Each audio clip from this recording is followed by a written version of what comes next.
What a player, what a player, what a player. Hello and welcome back to Waadaplaya talk show. Today we are going to review the third T20 for India versus England. With me, I've got Vishak from the fellow Waadaplaya team. Hi Vishak. Hi Akash. Things didn't go as per plan. We lost the third T20 against England. England have fought their way back against hopes. People were hoping that they lost the first test and then, they won the first test and then they lost the series. They were hoping that they will lose they'll win the first test T20 and they'll lose the series as well. But they have turned things around quite amicably.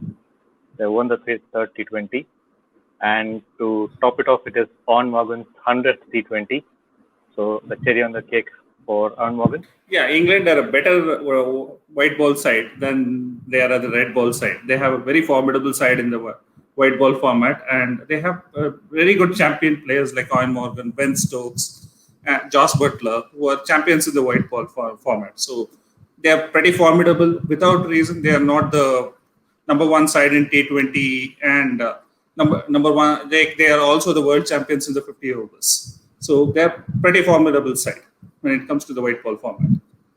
And Eoin Morgan in his 100, Eoin Morgan has been a very great player for England. Transformed the England side as a captain. He has brought in that aggressive attitude into the team. So he deserves this. And what better way to, get his 100th T20I cap from his good friend Jos Buttler, who in fact presented him the match with the match-winning knock of 80 odd. Jos Buttler absolutely played a match-winning innings. What an innings that was! It was, he just took an innings, took the match away from India, and we didn't have any answer to his innings. The way he took apart Chahal. For an Indian fan, it was disheartening, but it was nice to watch. And he completely dismantled Chahal. Let's get back to the England innings in a while. But before that, let's look into the Indian innings. The way the innings started with Rahul getting clean bowled, Ishan Kishan just mistiming that and presenting a nice catch. We thought that things will be getting over pretty soon. Even Rohit Sharma followed suit. But then the skipper, who seems to be back in form in a great way, he played a superlative knock and pulled India to, out of the danger and put India to a good, comfortable total of 156. Right. Initially, we got off to a very bad start. I think Rahul completely looks out of touch. More than out of touch, I would say he looks patchy because he has not played enough cricket at this point.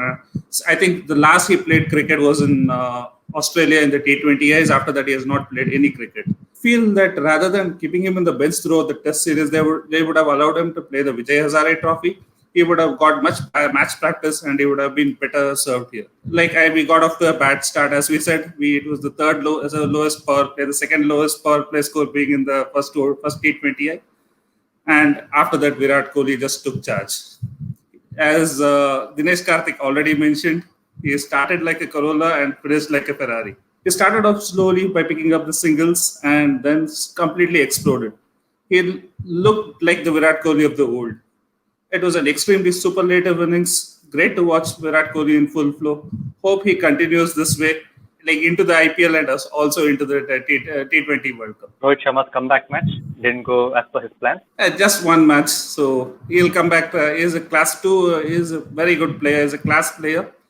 Expect one big innings in the next 2 matches from him. But what actually struck India was the sheer pace of Mark Wood. A brilliant spell of good back of hand bowling with extreme pace.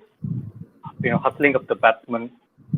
Ishan Kishan, who had thwarted Tom Curran's first ball over long on for 6, couldn't quite get going. So it just stopped and went to Buttler.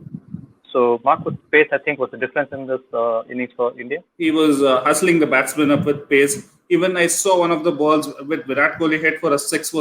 We heard it was up to 157 Ks. But so he was really hustling the batsman. That shows that Virat Kohli was a class apart, but rest of the batsmen definitely struggled on this pitch. Rohit Sharma, usually such kind of short balls, he just hits it for a 6. But he was hustled for pace as well as he was cramped up for room with that raw pace that was generated by Mark Wood. And that's the reason he top-edged it and gave a catch to Jafra Archer at short fine leg. So Mark Wood had a raw pace and he completely hustled the Indian batsman with his pace. And he rattled us. And 22 for 3 in 4 overs. From there, you don't expect to win many matches. We have a couple of comments here. One from Karan Mehta. He doesn't believe it was the right decision to drop Surya Kumar Yadav. Completely agree. You get a player in, and then he doesn't get a chance to bat, and all of a sudden you drop him. What happens to his confidence? You need to assess the player. If he fails, he's just got into the Indian team. You need to give him enough chances. You need to give him that confidence that even if you fail, you're still part of the team. So he doesn't even get a chance and is being dropped. That's unfair on the youngster. I think Rohit Sharma could have rested for the entire series, and I think these youngsters could have got a longer rope. Or Virat Kohli himself could have rested. Maybe Virat Kohli, since he's out of touch, he's playing the entire series. But Rohit Sharma, I think, could have rested, and Surya Kumar Yadav definitely deserved a longer rope. This rotation policy seems to be spreading from camp to camp. England did that during the Test series, and now India seems to be opting it during the T20 series. The thing, rotations, I think what India is doing now is still okay. I still think Test cricket is the pinnacle of cricket, and what England did is completely unacceptable because they did it in the longer format, which is the pinnacle of cricket. But India is keeping T20 World Cup in mind and doing this. I think India has only this series, T20 series, which they play as a group before they go head into the T20 World Cup. So I don't see any wrong in actually rotation of players because they're just trying out different combinations to see what is the best squad for the T20 World Cup. If it definitely helps it into getting into the best squad for the T20 World Cup, I'm okay with losing the series and identifying the right players.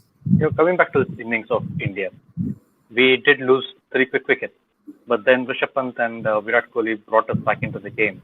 And I think the key moment of this Indian innings came when Rishabh Pant was run out. Many are here, blaming Virat Kohli for that. I definitely felt there was not a third run there. And I think, as Sunil Gavaskar keeps telling, never run on a misfield or never run on a misfield. The ball did not go too far. It was very close to Jos Buttler. I don't think there was a run over there. Rishabh Pant also was at fault there. So Virat Kohli initially took a couple of steps and stopped. So Rishabh Pant could have easily said no instead of keeping on running. If he had said no, Virat Kohli could have easily turned back. But Rishabh Pant kept running, and that gave confidence to Virat Kohli that Rishabh Pant could complete the run. So I think both Virat Kohli was initially at fault for judging the run wrongly, but Rishabh Pant is also equally at fault.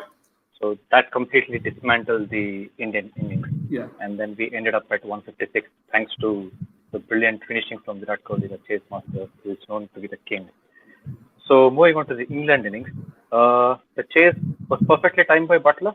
Definitely. It was after that early wicket of Jason Roy, the way he dismantled Chahal in that particular over where he hit him for a big 6 and he completely shattered his confidence. Even when he bowled the second over, he again went after him with some lofted shots, then a few reverse sweeps. Chahal didn't know where to bowl. Even if he bowled wide, actually, if you see, he was hitting him with the spin, not against the spin as well. So he had a very good strategy of how to play leg spin. Actually, people say that Roy has a weakness against leg spin, but the way he played Chahal today didn't look like he had a weakness against leg spin, and he completely dismantled Chahal. And he timed, I think, initially, in the first 6 overs itself, he took the match away from India, and after that, there was no looking back. What seems to have struck Chahal? Because I don't see him turning the ball much. The ball that is hitting so straight, he doesn't seem to have the same control which he used to have before. There's not much variation as well. Chahal, I think, after the first T20, I think he's lacking in confidence. He doesn't know what to do, how to bowl, because people are taking him on. He's trying various. Usually, when people are taking him on, he usually goes wide and tries to drag make the batsman drag for the shots. But even then, this England batsmen have a plan for it as well. They are going outside the off spin. They're playing their reverse sweeps, or with their reach, they are striking him pretty well. So he is currently confused. What is plan B or plan? Even his plan B is failing. He doesn't have a plan C now. He needs to come up with a different plan now, or he needs to go to his original plan and see that even if people are hitting him, he needs to continue bowling there with his variations. He has a good straighter one or a googly where he needs to bowl all that, keep all those variations in.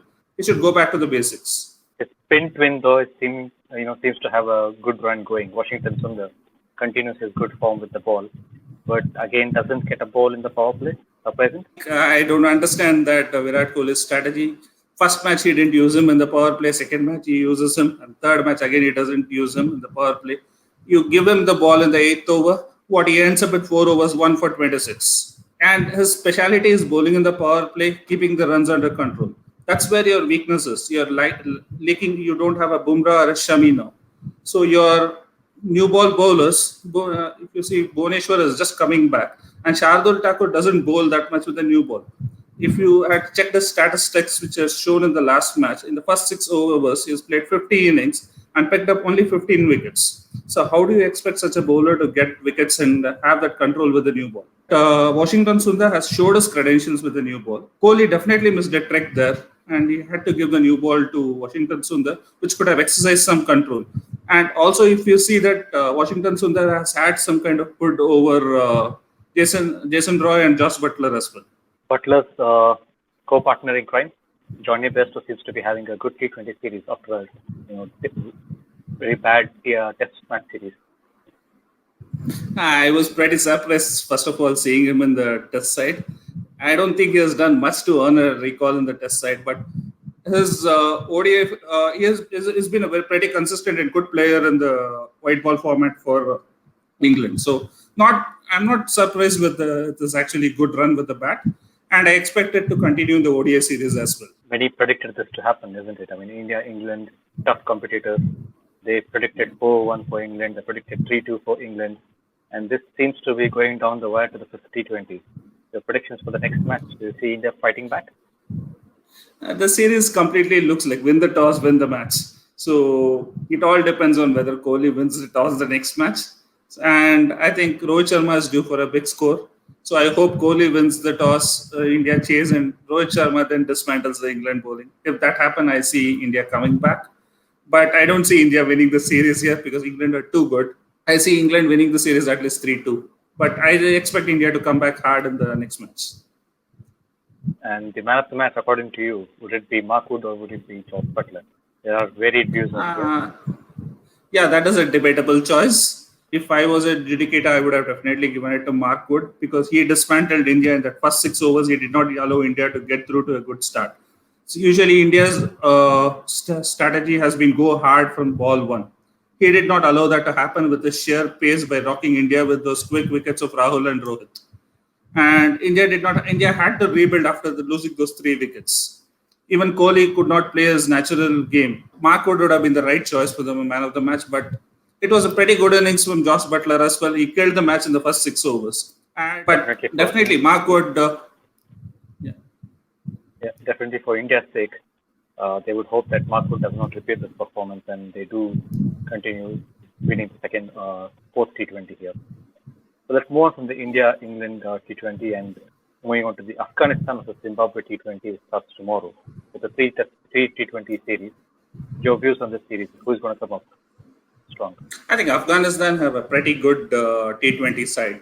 If you see the Afghanistan's overall record, since 2018, they have played 20 matches and they have won 16. So among the top 10 teams, they have the highest winning percentage. But even though they have played against the minnow sides most of the times, but I think that's a pretty good record to have. And I think Zimbabwe is not that formidable. And Afghanistan, like having some great players like Rashid Khan, Mohammad Nabi, Ramanullah Gurbaz, with these players, I don't see Zimbabwe winning this series, and Afghanistan, I think, will just rattle Zimbabwe in this particular T20 series. Even if you look at the recent records, it's like among the last 9 matches these teams have played, Afghanistan have won only 1 match in the recently concluded tri-series in Zimbabwe. But that was the sole win in that tri-series for Zimbabwe, and it was against Afghanistan. And that too went till the last over, which they did not win comfortably. Rashid Khan actually kind of took the match away from them with the very good 19th over, but somehow they managed to win it in the 20th over. Yeah, I don't see Afghanistan getting, like, even if Afghanistan wins one of the T20s here, I would be surprised. And so you're predicting a 2-1 series on this one? I am predicting a 3-0. I'm surprised if I said I will be surprised even if they win 1. So I'm predicting a whitewash. Okay. So your key players for Zimbabwe and Afghanistan? Zimbabwe, it'll be the captain Sean Williams. They don't have good spinners. I think their pace bowlers have to perform well if they get a chance. Because if you see the first test as well, they rattled Afghanistan with pace. So if their pace bowlers perform well, and Afghanistan is also not proven that much against pace bowlers. They have a weakness against pace bowlers, and if they rattle, then I think Afghanistan, it would be a good contest between the pace bowlers of the Zimbabwe and Afghanistan batters. Afghanistan, I already said Rashid Khan, Mohammad Nabi, Rahmanullah Gurbaz. This would be the key players mainly. I feel I would be interested to see how Rahmanullah Gurbaz performs. I expected him to go into at least one of the teams in the IPL auctions, which did not happen. But I would be interested to see how he performs. Interesting views, Vishak. Thank you so much for your time on this. It was a good review on the third T20 as well as the Afghanistan T20 preview. So let's hope that India come back strong in the fourth T20 and this goes all the way down to the wire. To all our viewers, thank you for following us.